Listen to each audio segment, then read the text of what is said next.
Hello मेरे प्यारे बच्चों, वेलकम टू अकाउंट्स वाला चैनल। तो आज हम लोग सफलता टेस्ट डे 2 का इंडियन इकोनॉमी का जो क्वेश्चन आप लोग को आया था मॉर्निंग और इवनिंग दोनों बैच में, उसका हम लोग डिस्कशन करेंगे।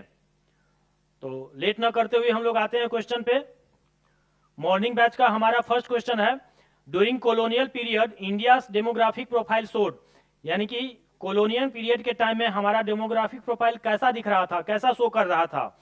High birth rate, high death rate, high infant mortality rate या ऑल ऑफ दीज। तो हम लोग को पता था हमारा बर्थ रेट क्या था, हाई था, डेफिनेटली हाई था। कितना था? तो 48 पर 1000 हाई था। हाई डेथ रेट था, तो जी बिल्कुल हाई डेथ रेट भी था। कितना था? तो 40 पर 1000। क्या आईएमआर भी हमारा हाई था? तो हाँ सर, आईएमआर भी हमारा हाई था। कितना था?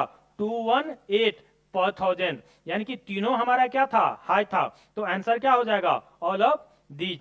चलिए नेक्स्ट क्वेश्चन हम लोग का था, high infant mortality is a sign of. अगर इन्फेंट मोर्टलिटी रेट हाई था तो ये किसका साइन था? एक्सट्रीम पॉवर्टी का, पुअर हेल्थ केयर का, ए एंड बी बोथ का, या नन ऑफ दीज का? तो सिंपल सी बात है, अगर हमारा आईएमआर हाई था दैट मीन्स हमारे पास पॉवर्टी भी का बहुत ज्यादा था, यानी कि लोग गरीब बहुत ज्यादा थे, लोग अपने न्यूट्रिएंट्स पे या हेल्थ पे बहुत ज्यादा फोकस नहीं कर पा रहे थे, एक्सपेंडिचर नहीं कर पा रहे थे। और दूसरा पुअर हेल्थ केयर भी था। तो आंसर क्या हो जाएगा? सी, बोथ एंड बी। चलिए नेक्स्ट क्वेश्चन हम लोग का है, gender wise in the society on the eve of independence was indicated by, यानी कि eight the time of independence हमारे सोसाइटी में जेंडर वाइज था। ये कैसे पता चलता है? इसका साइन क्या था?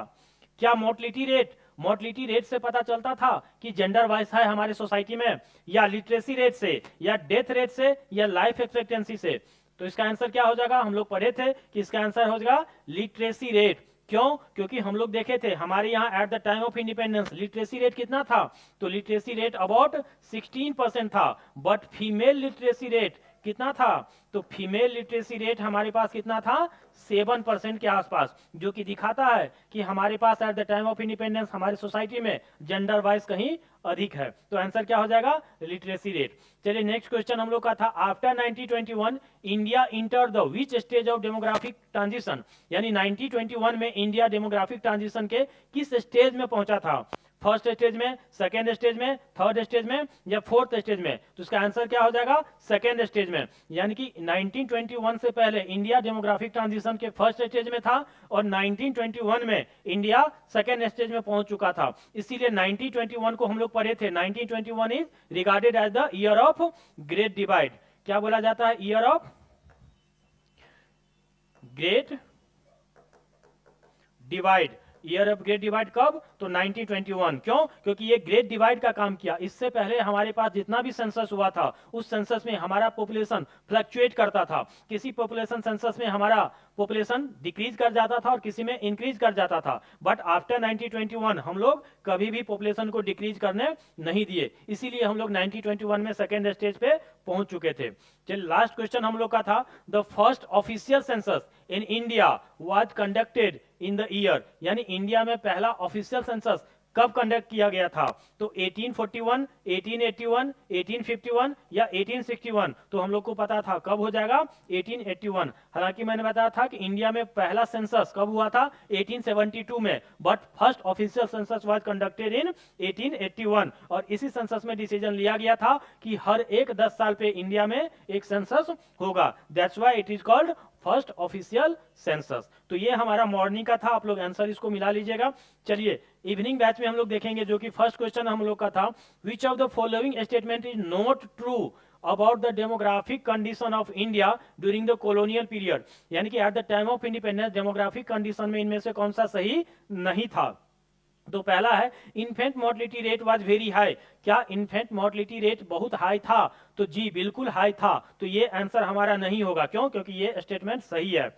After 1921 India enter the second stage of demographic transition, definitely अभी हम लोग देखे थे मॉर्निंग वाले बैच में, हम लोग मैंने क्वेश्चन पूछा था कि इंडिया 1921 में सेकेंड स्टेज में पहुंच चुका था। तो ये भी आंसर हमारा, ये स्टेटमेंट भी सही है। तो life expectancy was too high. क्या लाइफ एक्सपेक्टेंसी इंडिया में at the time of independence too high था, बहुत ज्यादा था? बिल्कुल नहीं। तो लाइफ एक्सपेक्टेंसी हमारे पास कितना था? Only 30 2 years. तो लाइफ एक्सपेक्टेंसी क्या होता है सर? तो एवरेज एक पर्सन कितने ईयर तक सर्वाइव करता है वही लाइफ एक्सपेक्टेंसी होता है, जो कि इंडिया में बहुत लो था। कितना? Only 32 years. तो ये हाई नहीं था, क्या हो जाएगा? लो था। तो यही हमारा आंसर हो जाएगा, क्योंकि नोट ट्रू पूछ रहा है। Female literacy rate was just 7%, definitely female literacy rate was just 7%। Second question was on the eve of independence, bulk of the population was engaged in, यानी at the time of independence bulk of the working population कहाँ पे engaged था? Agriculture में, trade and commerce में, mining में, या फिर industrial sector में? तो हम लोग पढ़े थे कि एग्रीकल्चर सेक्टर में इंडिया का 70 to 75% of the working population was engage in primary sector या एग्रीकल्चर सेक्टर। तो बल्क ऑफ द पॉपुलेशन कहाँ पे इंगेज था? एग्रीकल्चर में। तो आंसर क्या हो जाएगा इसका? ए। चलिए नेक्स्ट क्वेश्चन हम लोग का था, on the eve of independence the proportion of population engage in primary sector was, अभी क्वेश्चन मैंने बताया था, approx 70% population, working population was engage in primary sector. Next question हम लोग का था, dash sector played a predominant role in occupational structure during the colonial period. Same question, वही question को घुमा फिरा के क्वेश्चन पूछ रहा है। आप लोग को कंफ्यूज नहीं होना है कि कौन सा सेक्टर इंडिया में प्रीडोमिनेंट था, यानी ऑक्यूपेशनल स्ट्रक्चर बहुत ज्यादा किस सेक्टर में इंगेज था। तो क्या हो जाएगा? एग्रीकल्चर, मैन्युफैक्चरिंग, सर्विस या इंफ्रास्ट्रक्चर। तो आंसर क्या हो जाएगा? एग्रीकल्चर। चलिए next question, identify which of the following statement is correct, यानी इनमें से कौन सा स्टेटमेंट करेक्ट है? तो British colonial rule made India net importer of raw material. क्या ब्रिटिश जो कॉलोनियल रूल था इंडिया में रॉ मटेरियल का इंपोर्टर बना दिया गया? नहीं सर। क्या बना दिया गया? इंपोर्टर नहीं, एक्सपोर्टर। यानी कि हम लोग रॉ मटेरियल का क्या हो गए थे?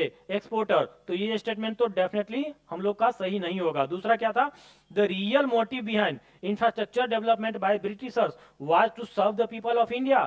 क्या यहाँ पे जो भी इंफ्रास्ट्रक्चर का डेवलपमेंट किया गया हो, चाहे पोर्ट हो, रेलवे हो, ट्रांसपोर्टेशन हो, ये इसलिए किया गया था ताकि इंडियन लोगों को सर्व किया जा सके? बिल्कुल नहीं। हम लोग पढ़े थे उसका मोटिव क्या था, यानी कोई भी इंफ्रास्ट्रक्चर का डेवलपमेंट के पीछे ब्रिटिशर्स का मोटिव यही था कि इंडियन इकोनॉमी को ज्यादा से ज्यादा एक्सप्लॉइट किया जा सके। तो ये भी हमारा आंसर सही नहीं होगा। India generated large export surplus during the British rule. क्या ड्यूरिंग ब्रिटिश रूल में इंडिया में एक्सपोर्ट या ट्रेड सरप्लस काफी ज्यादा होता था? तो बिल्कुल ज्यादा होता था। तो हम लोग लास्ट स्टेटमेंट देख लेते हैं, Indian handicraft industry enjoy world wide reputation under the British rule. नहीं सर, अंडर नहीं, बिफोर द ब्रिटिश रूल। यानी कि हमारा जो हैंडीक्राफ्ट इंडस्ट्री था वो ब्रिटिश इंडस्ट्री से पहले पूरा वर्ल्ड वाइड था, बट ब्रिटिश इंडस्ट्री के टाइम में इसको क्या कर दिया गया? इसको डिस्ट्रॉय कर दिया गया, डिके कर दिया गया। तो ये स्टेटमेंट गलत है। जबकि हमारा एक्सपोर्ट सरप्लस होता था, ये सही है। एक्सपोर्ट सरप्लस तो होता था, बट किसका? सिर्फ रॉ मटेरियल का। और उस सरप्लस का भी बेनिफिट किसको होता था? ब्रिटिश इंडस्ट्री को होता था। तो यही हमारा आज का डिस्कशन था। आप लोग क्वेश्चन को मिला लीजिए और अच्छे से फिर नेक्स्ट डे 3 का प्रिपरेशन में लग जाइए। चलिए उसके बाद मिलते हैं डे 3 डिस्कशन में। थैंक यू तब तक।